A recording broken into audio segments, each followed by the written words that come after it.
Welcome to the League One Game of the Week. Leon Price still is not with us, but I have got Andrew Henderson. Hendo, how are you doing, son? Oh, I'm very well, thank you very much. I've enjoyed a great weekend off with the family. So it's been good, mate. I've enjoyed it. It's been nice. We played Friday night away at Castleford, so it was nice just to have the weekend off as we get ready to build into Wigan in the Challenge Cup this coming Sunday. So it'd be nice to just freshen up and get ready to go again. Today's League One Game of the Week is actually 1895 Cup Game of the Week. Are you impressed with the competition? Well, it's an interesting concept, isn't it? It's a funny one. I like the idea of it. I like the fact that the lower league sides have an opportunity to win some silverware at Wembley, and also get the opportunity to play on the big stage in front of a big crowd at Wembley Stadium. I think the whole concept behind that is fantastic. I really do. I think it's just how do you structure it? What's the right way to structure it? Because obviously, when you've got your league campaign underway, we've got the Challenge Cup, and we still see some lower league sides. You know, certainly in the Championship, still involved in the Challenge Cup at the moment, and we know for certain one of those teams will be definitely through to the quarterfinals. Dewsbury or Halifax. Yes, because they play each other. So it's just trying to, how do you fit these games around what is already a busy fixture schedule, isn't it? You know, it's a Wednesday night, I think. With the midweek. Is it? Okay. Midweek Rugby League. That's the only challenge for me with this competition is it's like I said, whereabouts. It's already quite a congested and busy sort of fixture schedule that these part-time teams have to endure, and it's obviously more games that they're going to have to try and manage and fit into that schedule. So that's the challenge for the competition. What's the right way of doing that? I don't have the answers, but in terms of the idea and the concepts around it, I love the fact that we're maybe revisiting some tradition and history by bringing back the 1895 Cup. I like the idea of that concept, and I love the fact that these teams, these lower league teams, really have a great opportunity to play for some silverware and play on the big stage at Wembley. I think it's fantastic. You know what I mean? So it's again, but I do think I know it's the first year it's been put back in place, so I'm sure they'll look and review that at the end of the season, how they can maybe make it better moving forward, or how they can, I don't know, make it work better or suited for the players and for the clubs. But again, the idea and the concept around it I think is fantastic. I've got 4 games from last weekend in the 1895 Cup to talk about. I want to start with this one. Hunslet 28, Workington 31. Yeah. Chris Thorman's first game in charge with only 14 fit players. Wow, I'll tell you something, it was some effort from the Workington boys, wasn't it? You know, you're travelling away, for starters, so they're on the road to Hunslet, so not only having to endure the travel from Cumbria down there, but I mean some big minutes being expected from some of the old veterans, Fuifui Moimoi, Ollie Wilkes, well in their 30s, pushing almost 40, you know what I mean? They were doing huge minutes. Steve Scully as well had to put a big shift in as well, so 14 players playing a team, let's be honest, it's the top of League One, in great form at the moment, Hunslet. I mean, that's a phenomenal effort and a great start for Chris Thorman in his coaching career there at Workington. So, hats off to them. It was a real seesaw game, wasn't it? It was nip and tuck. The lead was exchanging and hands, throughout it. But what a finish there from Workington, to show that sort of, I don't know, endeavour and spirit to win that game in what was already trying circumstances with them having no bodies is nothing short of phenomenal, really. Chris Thorman, what a signing. Because I thought for all money, a Super League team and snap him up. He's a phenomenal coach. He did a great job at Huddersfield over so many years. And for Workington to get hold of him, obviously Leon Price did an amazing job there, but to get Spuggy, it's a great appointment for them. Well, it's a great appointment for both parties, isn't it? Obviously, Chris is, for whatever reason, had to leave the game for a short period there. For whatever reason, he had, completely absolved as well. Absolutely, fantastic. Well done, Spug. But like I said, for whatever reason, he had to leave the game. He's now had to come back into the game, and as you know, opportunities within the game are always few and far between. So as much as Chris, I dare say he's got a bright future ahead of him, and he did, as you said, a great job when he had to manage Huddersfield there in trying circumstances before they appointed Simon Walford.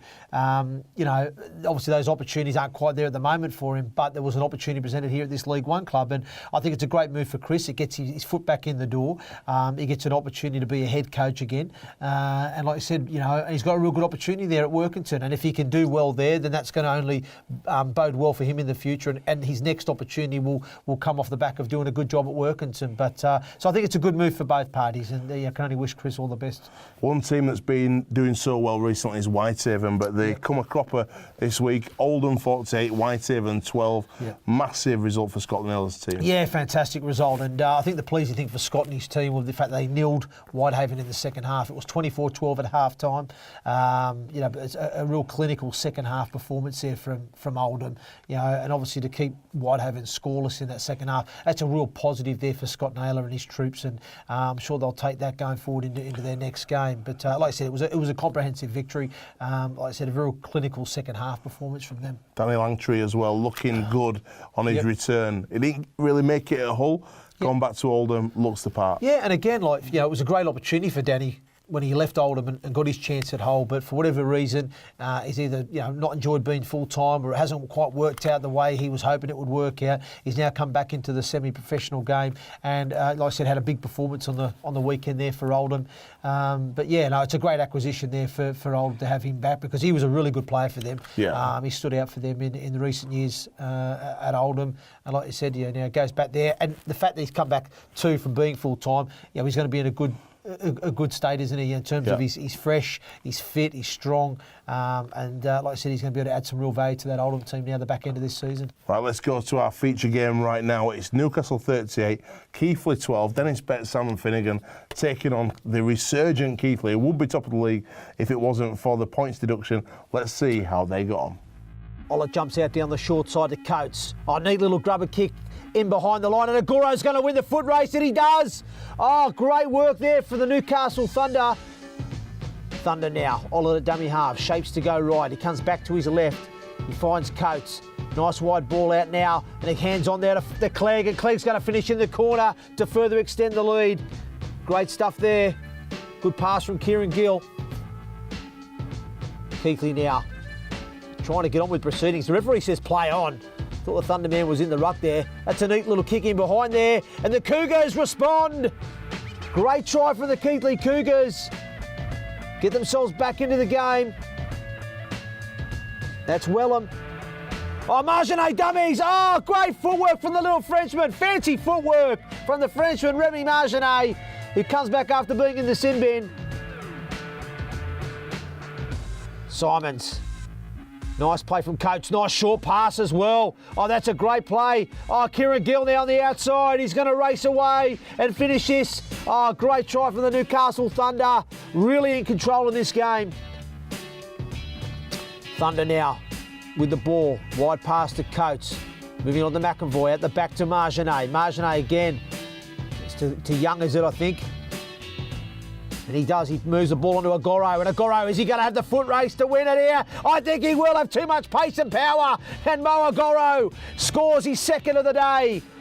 And that looks likely that the Thunder will kick on. Newcastle, again, short side attacking opportunity. Nice play. Kieran Gill again into space. Draws and passes to Clegg. He'll get his second of the day. Both wingers scoring a brace today so far. Fantastic short side attacking raid from the Newcastle Thunder. Marjane's tackled centre field about 15 out. Ball goes to Coates. Again, nice wide pass. That's a great ball there from Fitzsimmons. Awesome play. Keighley on the attack now. Nice offload there from Thackeray, and that's a great try there from Cullymore. Massive win for Newcastle there, Hendo. You commentated on the game. Really impressed.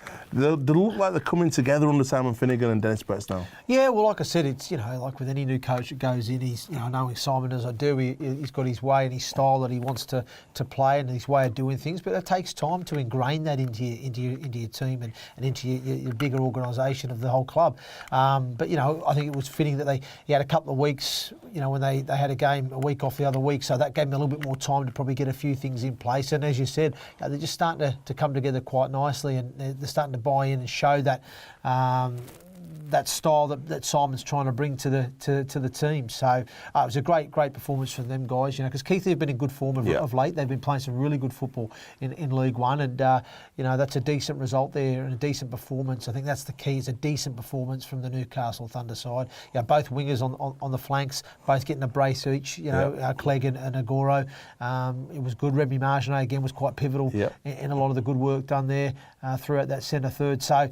Yeah, look, it's some encouraging signs there for Newcastle moving forward for sure. Last game in the 1895 Cup, a massive 70 points to 6 win for Doncaster over the West Wales Crusaders. It was a huge win, and we expected it. We called it last week, but it seems to now drifted for West Wales once again to those huge margins. That's pretty worrying because they started off pretty well this year. Yeah, we spoke about it a few weeks ago on this show that they've showed some real encouraging signs and they've made progress in terms of the score lines have been, albeit there's still been some heavy defeats in there, but they've been nothing like they were experiencing last season. So you can argue that's progress to some degree. But I'm still not convinced I can see them getting a win anytime soon. And like you said, each week in the last couple of weeks, the score lines are starting to get further, bigger and bigger and bigger. So I'm hoping that they don't go down that route of what happened last season and end that way. I'm hoping that they can somehow galvanise and try and finish this second half of the season strong.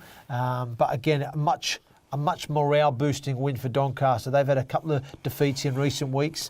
To go out there and score 12 tries, that'll get some smiles back on faces for Richard Horne's men there.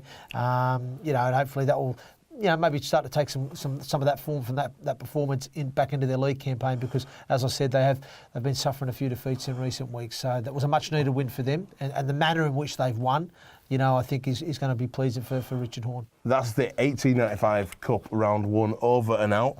Round 2 draw. I'm going to run through the fixtures right now. Leigh Centurions at home against Workington Town. York City Knights versus Newcastle Thunder. Barrow Raiders versus Bradford Bulls. Batley Bulldogs versus Rochdale, Widnes Vikings versus Featherstone Rovers, Dewsbury Rams versus Swinton Lions, Halifax versus Sheffield Eagles, and Oldham versus Doncaster, all League One tie. Any stick out to you there? We're looking at those fixtures there, Alex. So I'm liking the look of the York City Knights and Newcastle Thunder game. Yeah. I think that's going to be a real good game. I think... Two of them creds going to be going off. Yeah, it will be. And it's a game where I think Newcastle, the way they've started to perform in recent weeks, I think they'll go there with some confidence.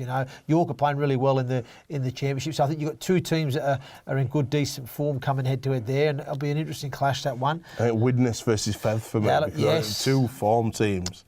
Good sides. Yeah, they're both X-factors. They're both two good sides. They've got good playing rosters, haven't they? And Widnes at home will fancy their chances. But I think the last time they played them at home, they put Featherstone to the sword. Yeah. So I think that will be in the back of the minds of the Featherstone Rovers boys. So I think they'll be wanting to come there and upset the apple cart. The other ones for me is the Halifax-Sheffield game. They're always great contests when them two teams come together. And we saw Halifax pip Sheffield last week in the championship. And, it's going to be a great opportunity there for Sheffield to try and get back on even keel there. But, like I said, that's going to be a cracking fixture. And then, as you said, the all League One tie at the end there. Oldham Doncaster. Oldham Doncaster. Who do you fancy? I think I'd say Oldham. That one, they're playing I'd say good. Oldham at home. I'm going to tip as well, mate, on that one, yeah. Right, this weekend, there's only 2 games in League One, unfortunately, and that's London versus North Wales Crusaders. I'm going for a London win. London Skolars, I think they've got the wood at the moment. Yeah, I think so. I think at home. I think the fact London are at home. Like I said, I think they're playing reasonably well at the moment. Crusaders have had a bit of an indifferent season for me. Still need a bit of work to do there in their camp. But I think it'll be a London victory at home, Alex. Coventry versus Workington. That's going to be an interesting one. I see that's a real tough one because Workington coming off the back. The challenge for Workington will be the emotion Get some players. Well, get some players fit. Absolutely. But that'll be the challenge. That's what I'm saying. Getting 17 bodies on the field, but also the fact that that game at Hunslet was a real humdinger. It was like nip and tuck, and that would have took a lot out of the tank for Workington. They had to travel from Workington to Hunslet with 14 players. A few of those players, those older boys, have had to really stress their bodies and play bigger minutes than they should have done and needed to, but had to do it. The emotions of somehow coming through that together and getting a remarkable win against an informed Hunslet team. So for me, it's now trying to build them back up again to come up with another big performance. They're on the road again to Coventry, as we know, is a further travel for them than it was to Leeds. So they've got further to travel to get to there. They've got to get themselves up now. For a game probably at the start of the season, they'd be tipped to win this game. If you know what I mean. So it's a different challenge for Workington this week. I think Coventry will see there's an opportunity here, and I think Coventry have showed some real progress this season with their performances on the field. I think they'll fancy themselves this week, Coventry, and I'm going to tip Coventry this week. I'm going to go for Workington. Up the Town at the Marist. Come on, the Town. No worries. Thank you very much, Hendo, for your time this evening. Leon Price back next week right here. League One, Game of the Week.